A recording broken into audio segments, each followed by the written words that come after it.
people like me. You need people like me so you can point your f***ing fingers and say, that's the bad guy. That's the bad guy. That's the bad guy. That's the bad guy. That's the bad guy.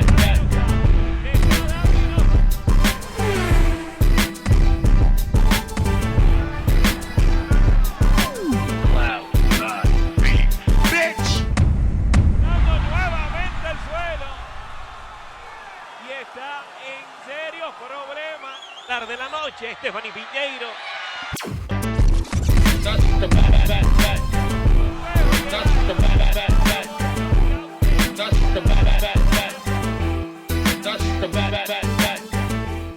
Welcome to the motherfucking relay. We're covering today's top boxing news.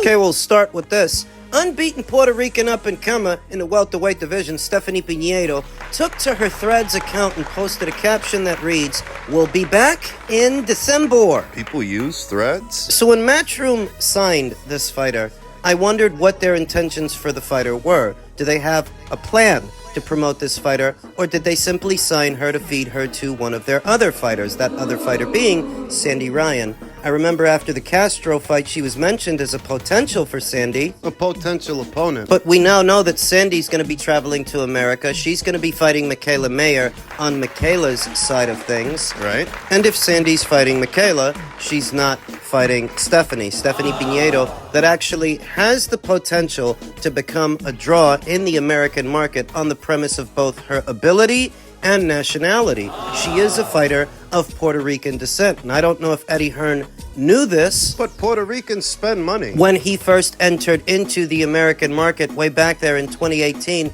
that he may have cultivated this information over time, that the Puerto Rican boxing fan is to the East Coast what the Mexican boxing fan is to the West. And with the right grooming, with the right promotion, you can develop a Puerto Rican fighter into a decent-sized draw. The crowd reactions to Stephanie Piñeiro in her native island of Puerto Rico, whenever she got in with a good punch, a clean one. He has to have seen it. How receptive they were to her, how reactive. There is real potential there to turn Stephanie Piñeiro into a draw. She's a well-schooled amateur, and she just needs more experience, more development in the pros. So Stephanie fought 3 times last year, and she's only fought once this one. That was her Matchroom debut on the undercard of Matias versus Paro. A good showing and a good learning experience, a good learning fight. For a fighter that has the look of a boxer, puncher, Stephanie can box when she needs to and punch when she needs to. She has power. There were moments in the Diana Castro fight you could see she's hurting Diana, and if she hits the gas a little more, she could have gotten her out of there. But Stephanie appears to have a gas tank issue, likely due to a lack of experience. That in the Castro fight, that was the first time Stephanie was fighting in a 10-rounder. Before that, the most she had ever fought for was 6 rounds. That was the first time that she was fighting for 10, still looking the part, doing a fantastic job, moving and punching and setting traps, setting up counters. She looked great, but she kind of faded down the stretch. And the only way to correct that is to have her fight more 10-rounders, so she learns how to pace herself and acclimatize to fighting for that duration of time. She can do it. Still kept her shape, still carried power well into the fight. She just needs more rounds, more experience. Stephanie is one of these fighters that has been juggling both an amateur and professional career, though I get the sense now that she's going to focus more on the pros. Instead of toggling between that and the amateurs and the aspiration to qualify for the Olympics and fight in those games, the next Olympics aren't for another 4 years. Next couple of fights should center around developing Stephanie as a draw and as a fighter. I don't think she's ready for a world title shot yet. There's more work needs doing, but we're talking about 1, maybe 2 fights. 3 to most. There's already a lot there. It just needs to be sharpened between Stephanie's height, length, her fundamentals, her movement, her jab, and her power, because she has it. There's a lot there. She has some of what it takes to become a champion at 147 or 154, which is a division that's wide open. It's open for the taking. Eddie has to notice it by now. The reception that Subriel Matias got in his native Puerto Rico, even though he lost. The reception that Edgar Berlanga got. The support. Even though he lost. Stephanie Piñeiro has the potential to to go further than those fighters can, that she could become a welterweight champion, a junior middleweight champion, a middleweight champion. She has that kind of ceiling, and if you promote her right, you can turn her into a draw. Puerto Rican fight fans are fiercely loyal, and I think that Eddie Hearn is finding that out. No idea, no clue who she'll be fighting in December. I heard rumors and rumblings about Subriel Matias returning in December. I heard something about that, and I can only deduce that Stephanie might fight on his undercard. Like she did in her last fight? That's not a bad idea, to pair those two Puerto Rican fighters together. Is it going to be in Puerto Rico? That wouldn't be a bad idea either, to regularly bring big-time boxing matches to the island. I look forward to Stephanie's ring return. See who she ends up fighting and how she ends up making out. Men's middleweight news. Veteran boxing scribe Jake Donovan stated, "Weird turn of events in Janibek's career. At one point, his team was reportedly offered and declined in excess of $1 million to face Hamza Sheeraz, per sources. Now he and his team are feuding with Top Rank over the terms of the October 4th mandatory fight against Andrei Mikhailiovic in Sydney." Veteran boxing scribe Kevin Ioli said the same. Those world-famous sources say Janibek was offered $1.5 million to fight on Saturday's card at Wembley against Mohamed Sheeraz. He declined. So IBF ordered purse bid for Mikhailiovic and was won for $351,000. Janibek's share is just $228. So he left $1.2 million on the table. He ducked Hamza Sheeraz? That's the tune the boxing birds are singing. Janibek Alamkanalai himself pushed against those accusations, saying, "Don't make me laugh, guys. I never refused to fight anyone. Everyone knows this. If this is correct, then tell your sources to send me the contract and I will sign it." I don't understand where people are getting this information from. Nobody offered me anything. Being honest, I don't view an Andrei Mikhailiovic fight as being as risky as a Hamza Sheeraz fight. Now, a fight with Hamza, I think, is more risky. I think Hamza brings more to the table, but that doesn't necessarily mean Janibek ducked him. At this point, it's just word of mouth. Though that both Kevin Ioli and Jake Donovan are privy to the same rumor that indicates the same thing, it is compelling, it is intriguing. Janibek is pushing against that rumor, and so is his manager, Aegis Climax. Aegis said wrong information, very wrong. Kevin, you should check out first before you post. It's an unflattering rumor About what's supposed to be the boogeyman in the middleweight division, the boogity man. So often in the sport of boxing, these boogity men don't turn out to be the boogity men they claim to be. Is this such a situation? What I find interesting is the feud.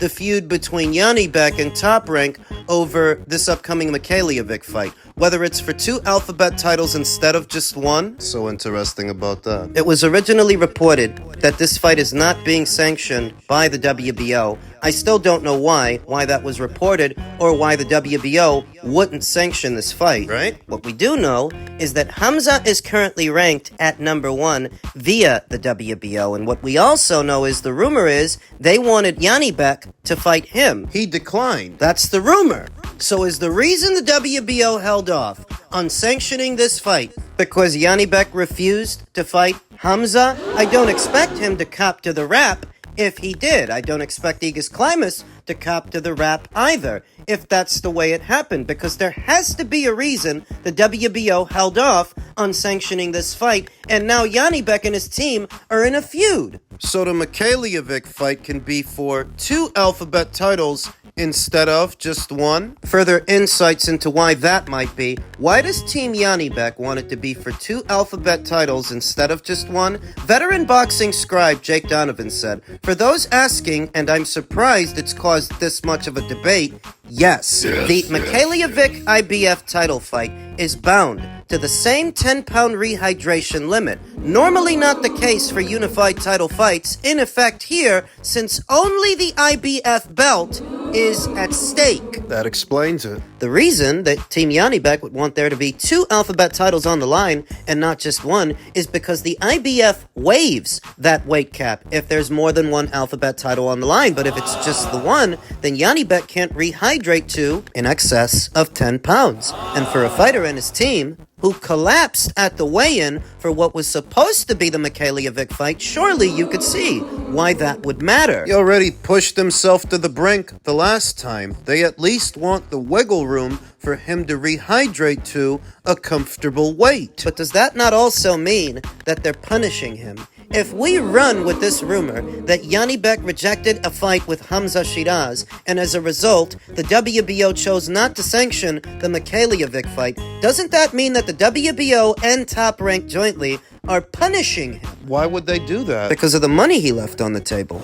If this rumor's true, he left over $1 million on the table to fight Hamza on this weekend show in the UK, the Joshua versus Dubois fight. Turkey's paying for that fight. If Janibek would have took that fight, well, it's good for Top Rank because they don't have to pay anything. They're not coming out of pocket, and they still get their cut from his purse. So it's basically free money. Free for them. We've already been struggling to land Janibek fights, meaningful ones, in the middleweight division, so that if this scenario is true, one pops up and he doesn't take it, that might have pissed them off. And the WBO? If you held off on fighting their number 1 contender, Hamza Sheeraz, that might be the reason they don't want to sanction your next fight. But is there anything actually for Janibek to be worried about in Hamza? Is this the kind of guy you avoid? For starters, Hamza is actually very big for this weight. He's got a lot of size, a lot of height, a lot of length, and power. Good fundamentals, good jab, piston jab,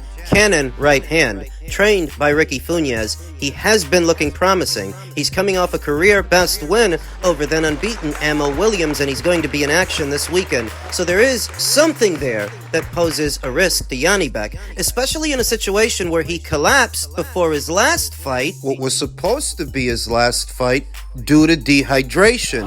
If after that he's offered this Sheeraz fight, there is something to consider there for a guy who looked human against Denzel Bentley. A guy who collapsed due to dehydration. His team might ask themselves, do we want this Sheeraz fight right now? Is this what we want right now? Maybe not. To where when Jake Donovan and Kevin Iole say he was offered that fight and he rejected it, it's not the craziest thing I ever heard. That doesn't make it true. But we don't know that it's false. And why would the both of these guys lie? Well, of course, Janibek is going to deny it, and of course his manager's going to deny it too, because of how it makes them look. But why would Jake make that up? And why would Kevin? Questions that need answers. The whole thing is very intriguing. Hopefully they fight after the Mikhailiovic fight. And finally, ahead of this weekend's mega match, Anthony Joshua versus Daniel Dubois is now sold out, and so will break the British boxing attendance record with a record crowd of 96,000 at Wembley Stadium on Saturday night, to which veteran boxing scribe Jake Donovan replied, "People can argue all they want about a 20,000-seat event in Vegas doing a bigger gate than whatever tickets they sell in the UK. Putting 96,000 in any arena for a boxing event in 2024 is incredible. Can't wait to witness it this weekend, even if from afar." I've been charting this course for years now. The rise of British boxing, the British Renaissance, that has now become the world stage, and the decline of the American one, decline of the American boxing scene. What used to be the world stage, and why that is happening. You see, in the UK, it's not all down to one fight. It's not all down to this weekend's fight, because you could probably do comparable numbers with Anthony Joshua versus Tyson Fury. Probably. And what if Daniel wins? What if Daniel wins tomorrow? Well, that would make a rematch with Anthony perhaps even bigger. It's not all down to one fight. That off the top of my head, I can think of a few fights in the UK that would do very good numbers, whereas here in America, I can really only think of one. Maybe two. There is Joshua versus Dubois, Joshua versus Fury, Dubois versus Fury, Big fights. Buatsi versus Yard, Hamza Sheeraz versus Chris Eubank, Hamza Sheeraz versus Denzel Bentley. Big fights. The winner of Wortley versus Clark 2 versus Johnny Fisher, the winner of Wortley versus Clark 2 versus Moses Italma. Big fights. There are just so many big fights that you can make in the UK. It's not all down to just one, whereas looking across the pond over here to America, I can only really think of one or two fights that would do really, really big numbers. Both involve Canelo. Yeah. Canelo versus David Benavidez or Canelo versus Crawford. What happened in America and the fighters based out of America? Bit of insight into that. Veteran boxing scribe Chris Mannix said, unrelated, Stanionis, after rejecting a 7-figure boots deal, faced with likely making a fraction of that to fight Shakram Gayasov. Decisions. To which Jake Donovan responded, yep, everyone who knew the business even warned Stanionis of that very likely scenario. People in this sport step over $20 to pick up a nickel. That's what happened to America, and I know what you're thinking. Eimantas Stanionis is not American, he's from Lithuania, but his career is navigated by Americans. It's Americans making the decisions for him. And what decision did they make? One devoid of any enthusiasm, excitement? Same decision Team Norman made. Why don't boxing get the reaction in America that it used to? It's because of teams like Team Norman. They think anybody wants to watch them fight Derek Cuevas, Eimantas Stanionis. You rejected a boots offer to do what and fight who? Might have to fight Shakram Gayasov now, and while I think it's a solid fight, I also know that American fight fans are not that familiar with him or you, so a fight between yous doesn't generate much buzz, it doesn't generate that much excitement, and that's what's missing from the American boxing scene. It's also predictable now. You and I both know what fights are likely to happen and what fights aren't. Boring. Smarmy Americans in their armchairs turning their noses up at the reaction that Inoui's fights get in Japan or the reaction that this fight is getting in the UK. Joshua versus Dubois in front of 96,000 people. That you guys are stupid enough to think you have to fight in America to be a star in the sport of boxing. You can't get at the big money unless you come to America. Those days are over.